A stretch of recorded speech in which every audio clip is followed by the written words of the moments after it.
Assalamualaikum warahmatullahi wabarakatuh. Tuan-tuan dan puan-puan, saya Khalid Anan. Anda sekali lagi bersama dengan saya. Hari ini, saya pasti semalam anda dah menonton video saya.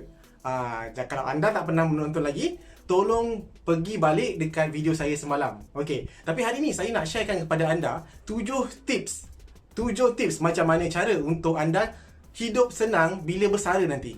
Okey, tuan-tuan dan puan-puan, kita dalam hidup ni kita kena ada plan. Contohnya, kalau anda daripada Ceras kan, anda nak pergi ke Pulau Pinang. So, biasa orang akan ambil masa dalam 4 jam, 5 jam untuk sampai ke sana. Ataupun mungkin 3 jam. Tapi kalau anda tak ada plan, anda mungkin akan mengambil masa yang panjang. Mungkin 8 jam, mungkin 9 jam anda baru sampai. Sebab apa? Anda mungkin tak tahu jalannya mana. Anda main pergi saja ke kereta, start engine on, tekan minyak, pergi terus. Tak tahu nak belok kiri kanan. Ataupun anda rasa-rasa kadang-kadang boleh pergi terus, salah jalan, lepas tu pergi kiri pula, salah jalan. So anda mungkin akan mengambil masa lebih daripada 8 jam, 9 jam untuk sampai ke Pening. Ataupun yang keduanya, mungkin anda tak sampai langsung ke Pening. Sebab anda pergi sesat, pergi sana patah balik, pergi sesat, patah balik, still sesat, last anda balik rumah terus lah. Betul tak? Sebenarnya hidup kita ni kena ada plan, tuan-tuan dan puan. Kalau kita tak ada plan, memang habislah, hancurlah kita. Jadi apa tips yang saya nak bagi pada anda ni? Okey, tips yang pertama adalah anda kena ada matlamat kewangan anda yang jelas. Anda kena tahu apa yang anda nak. Berapa banyak anda perlukan untuk anda bersara nanti. Contohnya, 500,000 cukup. Ataupun 1 juta cukup. Jadi anda kena kira pula adakah cukup dengan ataupun tak cukup. Sebab kita tahu kos kehidupan kita sekarang ni kan, makin lama makin tinggi. Bukan tu saja, kalau anda fikirkan lagi kos perubatan pula. Adakah anda rasa masa umur anda tua nanti, anda akan kekal sihat? Kita tahu yang bila kita dah tua nanti, itulah masa yang penyakit banyak sangat datang. Jadi anda kena kira balik matlamat anda tu. Berapa banyak anda kena simpan. Okey, betul. Memang persaraan anda mungkin lagi 10 tahun. Ataupun mungkin 20 tahun, 30 tahun lagi. Tapi tuan-tuan dan puan-puan, kalau kita nak makan durian, bukan makan hari ni, semalam tanamnya. Mestilah bertahun dulu tanam, baru sekarang dapat hasilnya. Jadi anda kena fikir balik. Apa yang penting adalah anda fikir balik tentang macam mana nak dapatkan target anda. Jadi pengurusan kewangan yang baik, macam mana kita nak dapatkan amount yang kita, matlamat kita untuk bersara nanti. So dia ada jangka masa pendek, plan jangka masa pendek, ada plan jangka masa sederhana tengah-tengah, ataupun plan jangka masa panjang. Jadi anda semua sebenarnya kena pergi ke plan jangka masa panjang dulu. Contohnya, okey, sampai umur bersara nanti, contoh 55 tahun. Kalau anda nak bersara 55 tahun lah. Jadi 55 tahun ni, berapa banyak yang anda perlu simpan? Average umur orang Malaysia ni dalam kurang daripada 80 tahun, tuan-tuan dan puan. Jadi kita kena kira, kalau umur kita 55 nak sampai ke 80 tahun tu, berapa banyak expenses yang kita kena ada. Berapa banyak duit yang kita perlu simpan untuk perbelanjaan harian kita. Okey, macam saya kata, mulakan yang paling jauh sekali kita. Daripada yang paling jauh sekali tu, tuan-tuan akan dapat tengok apakah short term plan anda, apakah medium term plan anda. Jadi bila kita dah dapat yang jauh, macam kalau kita tengok vision, sesuatu company tu contohnya, bila dia dah setkan vision dia, akan ada mission yang akan datang. Untuk mencapai vision dia, kena ada misi dia. Apakah yang perlu dibuat nanti? Sama juga macam kita, kalau kita dah set plan untuk persaraan nanti, kita nak ada 1 juta contohnya. Okey, kita dah kena ada plan apa kita nak buat.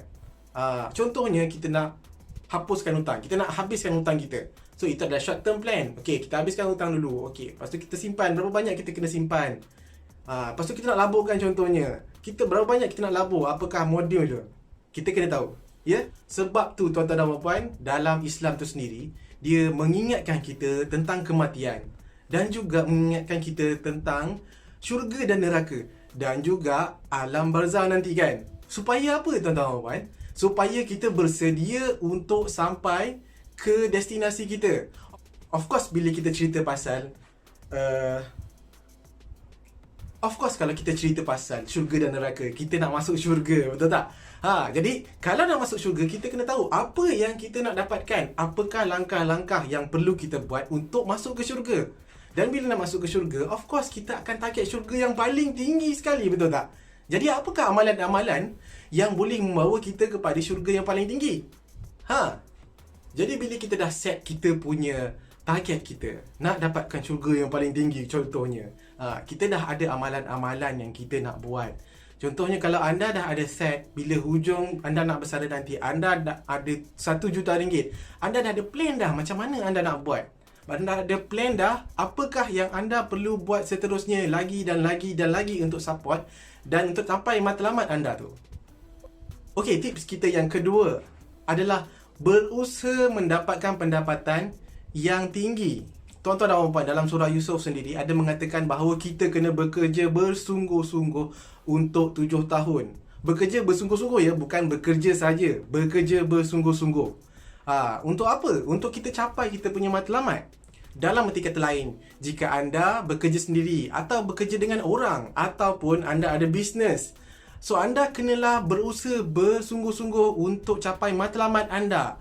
So itu adalah matlamat anda. Dapatkan income yang tinggi supaya nanti kita boleh simpan sebahagiannya untuk kegunaan masa hadapan.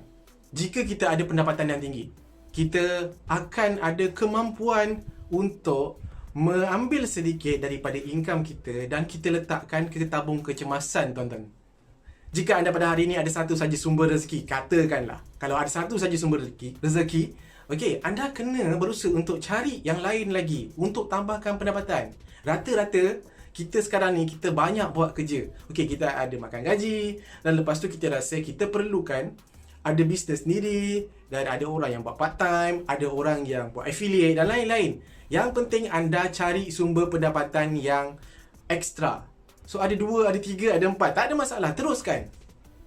Kerana tuan-tuan dan puan, jika anda mempunyai extra income ataupun sumber pendapatan yang lain selain, bukan satu saja, ada sumber pendapatan yang lain, jadi anda akan rasa lebih selesa. Anda ada duit untuk anda simpan.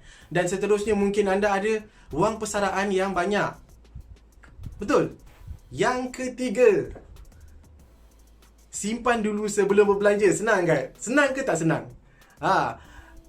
Senang cakap saja. Sebab kenapa? Sebab benda ni memang ramai orang dah nasihatkan. Bukan kita saja, bukan saya saja. Ramai orang dah nasihatkan untuk kita simpan dulu. Bila kita dapat gaji, kita simpan dulu. Kemudian baru kita belanja. Tapi sebenarnya benda ni memerlukan azam yang sangat tinggi. Kalau anda tak ada azam yang sangat tinggi, jadi halfway mungkin aku nak pakai duit ni lah, aku nak beli barang ni lah ke sini, jadi kita akan jadi tak dapat nak simpan duit. Sure punya. Ini juga adalah menunjukkan bahawa anda ada disiplin untuk menyimpan. So salah satu daripada mindset orang milenial adalah delay gratification. Untuk kita delay balik apa reward yang kita nak tu. Okay, so kita dah dapat capai ni. Mungkin kita nak dapat reward. Mungkin kita dah kerja keras, kita nak dapat reward. Mungkin nak beli iPhone baru. Tapi kalau millennial mindset, anda akan rasa, okay, tak apa, nanti aku cuba benda lain pula dan kemudian dapat reward. So dia akan delay, lambatkan dia punya reward tu.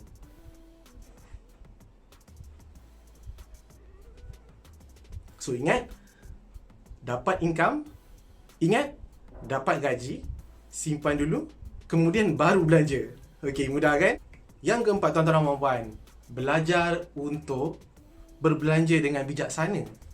Jadi kita yang penting adalah kita kena mulakan, kita kena dahulukan perkara yang asas dulu.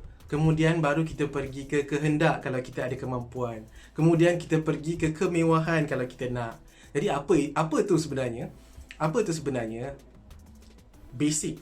Apa sebenarnya keperluan tu? Keperluan tu macam makan, minum, tempat tinggal dan yang lain-lain.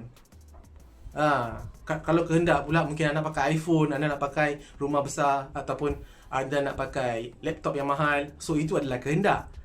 Tuan-tuan dan puan, dalam hal ni penyata kewangan peribadi adalah perkara yang paling penting untuk kita dapatkan. Kita kena kira sendiri apakah cash flow kita, apakah yang kita ada, supaya nanti kita boleh kira balik adakah kita berbelanja dengan hemah ataupun adakah kita berbelanja apa yang keperluan, ataupun adakah kita menggunakan income kita untuk pembelian aset ataupun liability. Betul? Jadi kena sentiasa belajar macam mana untuk berbelanja dengan bijaksana. Yang kelima, tuan-tuan dan puan, orang bijak akan belajar cara untuk mengawal risiko. Kalau kita tahu, kalau anda pernah dengar takaful ni kan, kita pindahkan risiko kita kepada company takaful. Contohnya, bila takaful kita ada medical card, betul tak? Jadi medical card tu, anda telah memindahkan, kalau anda ada medical card, anda telah memindahkan risiko anda. Kalau anda akan masuk hospital, kos dia tu anda pindahkan kepada syarikat insurans, syarikat takaful tu.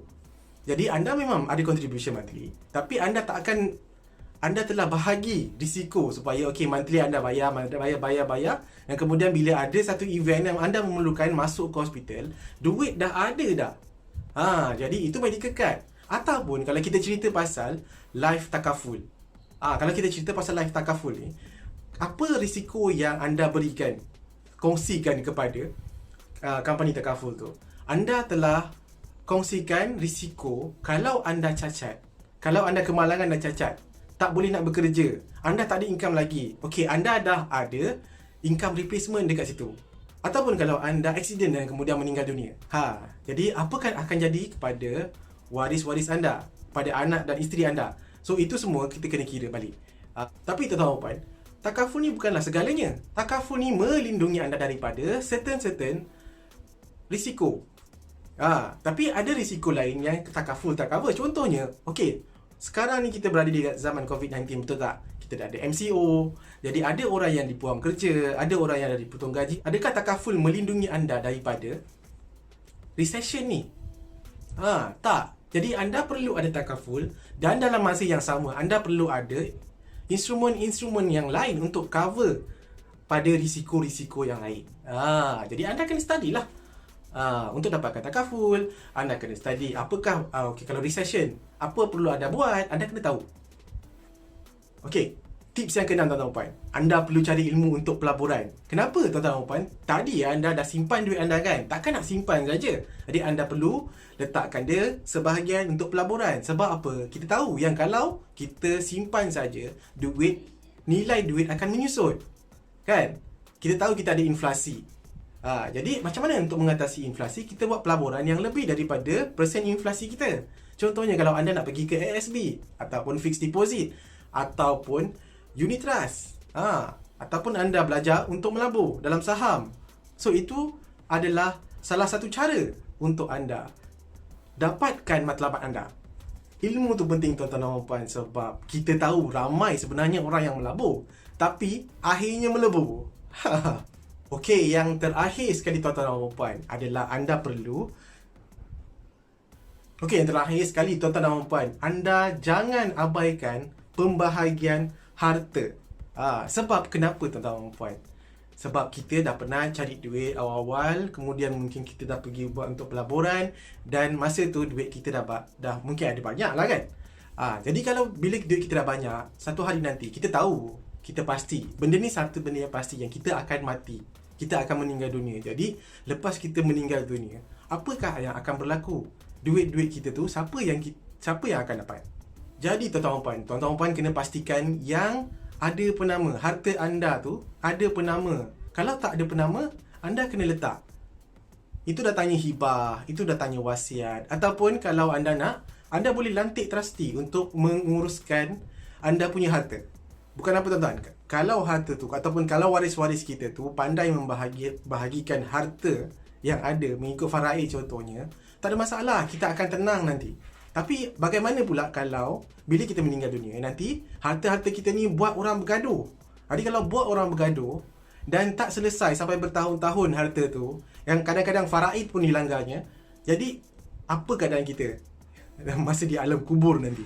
Tuan-tuan dan puan, pembahagian harta ni sangat penting. Sangat penting. Especially bila anda ada anak angkat, especially bila ada anak perempuan semua. Sebab contoh saya bagi satu, kalau anda ada anak angkat, jadi kalaulah anak angkat ni sebenarnya, anda mungkin masa tu anda ada anak, tapi dalam masa yang sama ada anak angkat, dan anak angkat ni sebenarnya walaupun dia mungkin tak berapa pandai ataupun tak bekerja bagus, tak ada income yang bagus, tapi sebabkan itu dia ada masa untuk jaga kita masa tua nanti.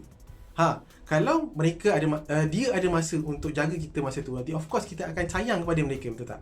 Jadi contoh kalau yang lain, kalau anak-anak anda semua berjaya yang lain, jadi bila anda meninggal dunia nanti, dia akan, harta anda akan pergi ke anak-anak anda. Tapi bagaimana pula anak angkat kita nanti? Adakah anak angkat kita akan mendapat bahagian dia? Tak, tuan-tuan puan. Jadi tu yang datangnya kita perlu buat wasiat, kita letak nama untuk dia, ataupun kita sediakan hibah untuk dia. Tuan-tuan dan puan, jangan biarkan harta kita beku, dan jangan biarkan anak-anak kita miskin akibat daripada kelalaian kita sendiri. Tuan-tuan dan puan, ilmu kewangan ni sangat-sangat penting. Walaupun dia tak diajar di sekolah, jangan jadikan alasan untuk anda tidak belajar macam mana untuk menguruskan kewangan. Sebab ia adalah satu perkara yang sangat penting. Dah jadi tanggungjawab kita untuk belajar, tuan-tuan dan puan. Kalau tak, memang kewangan kita akan ke laut. Jangan kata abang tak payung ya. Okey tuan-tuan dan puan, macam mana dengan sharing yang saya buat ni? Adakah ia bermanfaat untuk anda? Okey, kalau ia bermanfaat untuk anda, tolong like dan share, ataupun tag kawan-kawan anda supaya ilmu ni dapat bermanfaat untuk orang lain pula. Okey? Jadi tunggu saya di video yang akan datang. Assalamualaikum warahmatullahi wabarakatuh.